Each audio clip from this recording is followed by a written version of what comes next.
quelle honte quand même. 1,5 million en prime time pour le président de la République. C'est quand même fou. Il s'est fait battre par...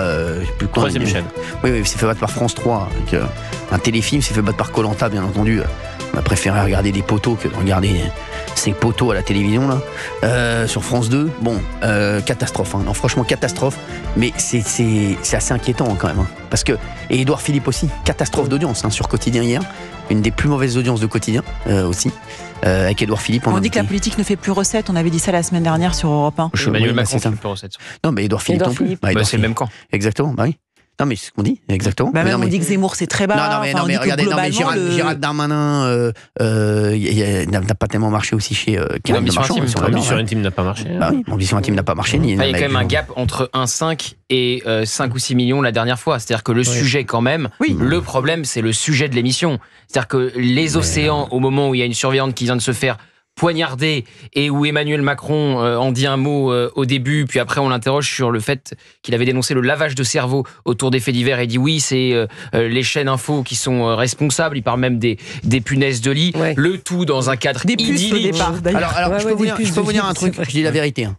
C'est aussi les animateurs, ils sont pas attractifs, excusez-moi. Léa Salamé, Hugo Clément, je les aime beaucoup. Demain, vous faites la même, et je dis la vérité, vous faites la même émission, Pascal Pro et moi, vous faites 4 millions de plus. Oui, mais vous serez pas sur les océans. Même sur les océans, même si vous vendez les océans. Mais arrêtez, Gauthier Lebray, je connais la télé. Mettez Pascal Pro et moi face au président de la République, même sur les océans. En maillot ? Ça fait pas 1,5 million. C'est que Léa Salamé et Hugo Clément, ils sont très gentils. Mais tout le monde s'en fout. Voilà, Hugo, je l'aime bien, en plus, c'est... Voilà, mais après Hugo, il est totalement légitime par rapport au truc d'écologie. Tout le monde s'en fout tout le monde s'en fout. Arrêtez, tout le monde s'en fout. C'est trop convenu. Mais vous voyez bien qu'il sait très bien qu'il va rien se passer. Il va se passer quoi avec non mais c'est vrai, c'est deux peintres. Non mais vraiment. Non, pour l'instant, moi pour le moment, j'ai vu que Hugo Clément a posé des bonnes questions. J'ai bien aimé ces questions. Je les ai trouvées plus pertinentes et il était quand même on est pas toujours mal. plus pertinent que Léa Salamé, mais bon, voilà, c'est pas facile, c'est toujours. En tout cas, il est légitime sur l'écologie. Oui, mais bien sûr qu'il est légitime sur l'écologie, mais les mecs, ils disent c'est catastrophique. Quand on fait 1,5 million, on se fait tout petit. Il fait jamais d'audience, Hugo Clément. Je l'aime beaucoup, Hugo, mais il fait jamais d'audience. Et il faut chez France Télé, ils peuvent pas envoyer comme ça un mec comme ça dans le mur. Il l'a envoyé dans le mur 50 fois. Il avait fait son émission sur France 3. Il l'envoie dans le mur. Ils arrêtent pas de l'envoyer dans le mur. Le mec, c'est un détail. Vous voulez que je vous dise la vérité comment s'est passé Hugo Clément, comment il est arrivé sur France Télé, Hugo Clément. Vous voulez que je vous dise comment il est arrivé sur France Télé, Hugo Clément. Vous allez le dire. Je vais vous le dire. Hugo Clément, je l'aime beaucoup. Je vais vous le dire. Hugo Clément, je l'aime beaucoup. C'est un pote, on se voyait souvent. Il a quitté Quotidien. Il a quitté Quotidien, Hugo Clément. On se voyait beaucoup, etc. Il est même venu sur TPMP plusieurs fois comme invité. Je l'adore. C'est un mec et justement ça m'énerve parce qu'il le protège pas. Il le gâche. C'est un joyau qui pourrait être exceptionnel et il le gâche. Ils le mettent n'importe où. Ils en font n'importe quoi. Donc ça m'énerve. Voilà. Je vais vous raconter l'histoire. Et l'histoire est vraie. Je suis avec lui. On va prendre un petit verre. D'ailleurs, on avait l'habitude d'aller prendre un petit verre et de manger des noix de cajou tous les deux. Voilà, parce qu'on aime beaucoup les noix de cajou. C'est écolo. Je prends un verre de verre, on prend un verre une fois, une deuxième fois, on devient un pote. Je l'adore. Franchement, j'adore ce mec. Et il avait quitté Quotidien, je lui ai dit, qu'est-ce que tu fais? Il me dit, je sais pas. Je lui ai dit, pourquoi tu dis, toi, je te verrais bien sur France Télé. Je te verrais sur France 2.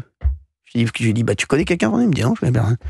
Puis, je vais appeler, puisque l'ancien patron l'ancien conseiller, le conseiller de Delphine Arnault au programme, c'est l'ancien président de Banijé. Donc, je vais l'appeler. Oui. Donc je l'appelle. Je lui dis comment ça va mon ami, il s'appelle Takis. Takis qui est exceptionnel, un mec exceptionnel de télé, un grand monsieur de télé. Ça va bien, ça va, qu'est-ce que tu fais? Rien. Tiens, j'ai un mec à te présenter pour France Télé. Pourquoi tu prends pas Hugo Clément? Il me dit c'est qui? Je lui dis c'est le gars. Je lui dis il va t'appeler cette semaine. Ils ont fait le rendez-vous et il est allé à France Télévisions.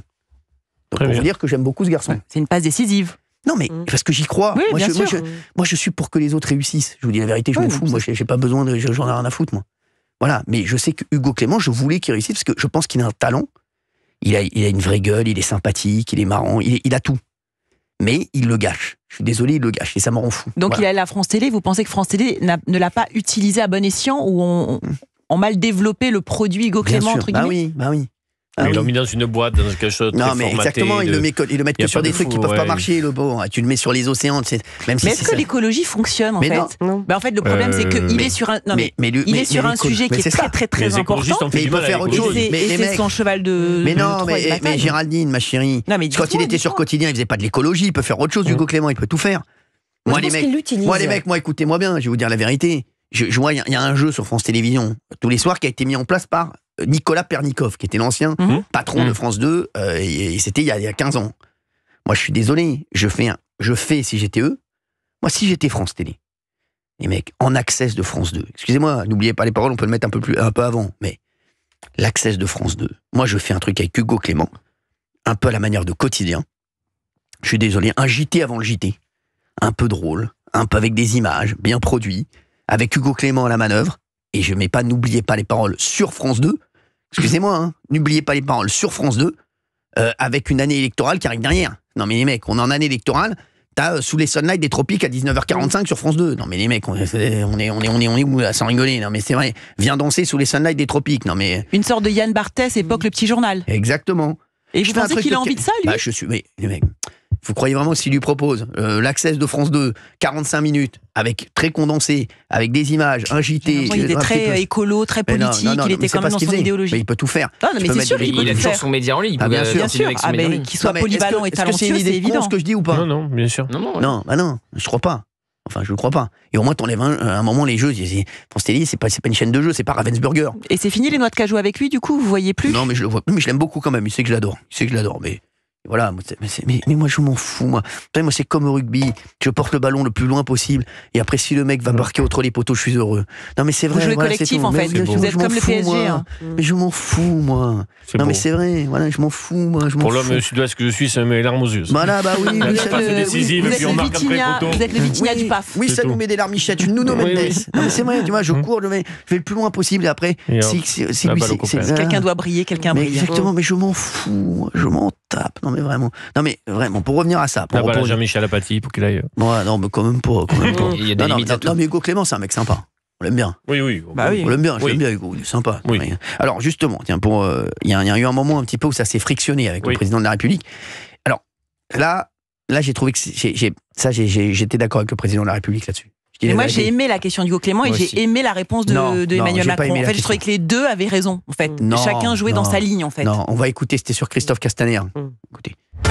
Qu'est-ce que vous dites à cet homme que vous connaissez bien, qui a été l'un de vos proches, il a même été votre ministre de l'Intérieur. Non, mais le mettez pas au pilori. C'est Christophe Castaner, et aujourd'hui, il travaille pour Shein. Ouais, il est conseiller stratégique en France de la marque chinoise. Il n'y a rien qui vous gêne? C'est un peu nul ce que vous faites. Non, c'est pas nul. C'est un peu nul. Je vous le dis. Par rapport au débat. Pardon. D'abord parce que c'est une question légitime. Il a été ministre de l'Intérieur. Il travaille aujourd'hui pour Shein. C'est vrai, mais d'accord. Mais il a été ministre de l'Intérieur il y a X années. C'est un homme maintenant libre. Il a donné beaucoup de son temps, de son énergie à la chose publique. Oui, non, parce qu'il est en même temps président du Grand Port de Marseille, donc il était avec moi pour aider à électrifier et décarboner le Grand Port de Marseille. Et sur Chine, vous en avez pas parlé avec lui? J'en ai pas parlé parce que c'est sa vie, c'est pas la mienne, et c'est pas parce qu'il est de Chine que ça changera quelque chose au schmilblick. Ah bah quand même, vous êtes en train de dire qu'il faut lutter contre Chine et contre la fast fashion. Mais je dis que il y a chacun vos anciens fidèles qui travaillent pour eux. Non, mais en vrai, si vous voulez mettre des gens en pilori, ce que vous êtes en train de faire en pilori, si vous passez son image à l'écran, on pose la question. Je trouve ça juste nul par rapport au débat. C'est un ancien ministre d'État, il travaille désormais pour un géant de la fast fashion. C'est légitime de poser la question. On a une haute autorité de la transparence de la vie publique, qui est déjà, par rapport à tous les pays du monde, qui fait que tous les ministres, tous les parlementaires, tous les maires, tous ceux qui servent la République, c'est très compliqué de retrouver une vie normale pour eux dans leur secteur d'activité. Et après, pour beaucoup d'entre eux, c'est très dur de trouver un job. Vous pensez qu'il n'a pas eu le choix Non, mais j'ai pas eu la discussion avec lui. Boulot. Mais je suis pas là pour le juger lui. Et donc, j'ai pas envie de rentrer dans ce débat un peu stigmatisant et un peu personnel. Je trouve que les débats méritent mieux que ça, si vous me permettez. Et voilà.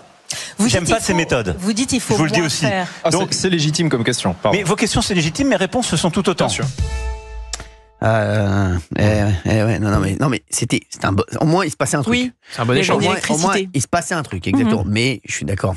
C'est pas un président de la République n'est pas responsable de ce que vont devenir professionnellement les ministres 10 ans, 5 ans, 3 ans après. Là, je suis un peu d'accord avec Emmanuel Macron là-dessus. C'est pas c'est parce que personne ne le savait. Et puis tu mets la photo du mec. Bon, tu vois, c'est vrai qu'il a raison. Le mec, tu mets une cible sur le dos du gars qui n'a rien à voir là-dedans. Il s'en fout lui. Voilà, mais c'est vrai. C'est l'un des seuls moments de l'émission qu'on retient un peu. Oui, c'est ça, exactement. Bah oui. Tu retiens rien. Moi,